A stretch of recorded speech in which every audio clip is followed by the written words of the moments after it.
Good morning everybody, Callie here, and welcome to today's 2-minute review of My Singing Monsters, a quirky little game that I picked up on Steam on March 24th, not thinking anything of.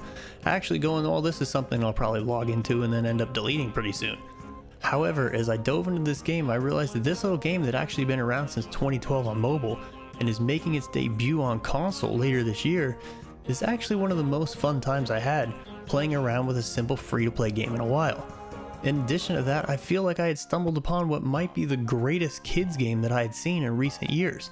The sheer complexity to this game, what players are able to accomplish, and everything I was able to do in a short period of time made this game really addicting and really ridiculously fun. Now, I'm highlighting a couple of the islands that people have made in this intro video, but keep in mind that everything that you'll be hearing in the background of this video as I'm talking is also from islands that were made by players. You're going to notice some familiar songs, and that just leads to the sheer complexity of the game. So let's get 2 minutes on the clock pretty soon and start running through some key features of this game, and I'll try to talk about as much as possible. But there's a lot to cover in My Singing Monsters in only 2 minutes, so let's see how much we can do. So first I want to highlight is this matchmaking game. This matchmaking game I thought was great for kids. It starts out really simplistic, but it gets really complex as the cubes actually kind of growing at an exponential rate. You go from 2 cubes to 4 cubes to 8 cubes to 16 cubes to then an enormous bundle of cubes that I actually was not even able to solve. Fortunately, you get a prize at the end of the cube game regardless, but it's a fun game that kind of builds your spatial awareness and lets your memory kind of realize like how good and or bad in my case it might actually be.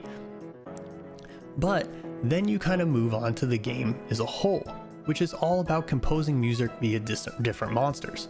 You start out by breeding different monsters at the nursery or buying them and leveling them up. Once they get to level 4 and you start this breeding process though, the limits are kind of endless. As you breed different monsters, they develop into different sounds.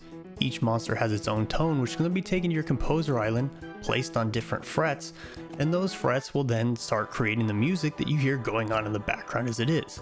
At my level in the game, I did not have near the complexity of monsters that other players had, but I still had a ridiculously good time learning about music and putting these monsters down on my island. You can also buy additional monsters on that island for gold, which is actually relatively easy to get in the game if you want to avoid microtransactions. In this instance, I picked up a piano monster, which went great with the little drum monster I had, and I was able to start building some kind of rudimentary beats and songs. There's also advanced menus that can change tempos, the number of key signatures you have, different accidentals, all musical terminology which I had no idea what I was doing, but it just kind of leads to show you how much room there is for learning and advancement in this game. And if you don't believe me, just wait till you see the outro video you have coming up that was developed by players. Short and short, this is a game you should definitely pick up and try out. It's free to play, there's lots of room for things you can build on your island, and lots of fun to be had. Pick this up, play with your kids, have a good time, and enjoy this outro video from a player at My Singing Monsters.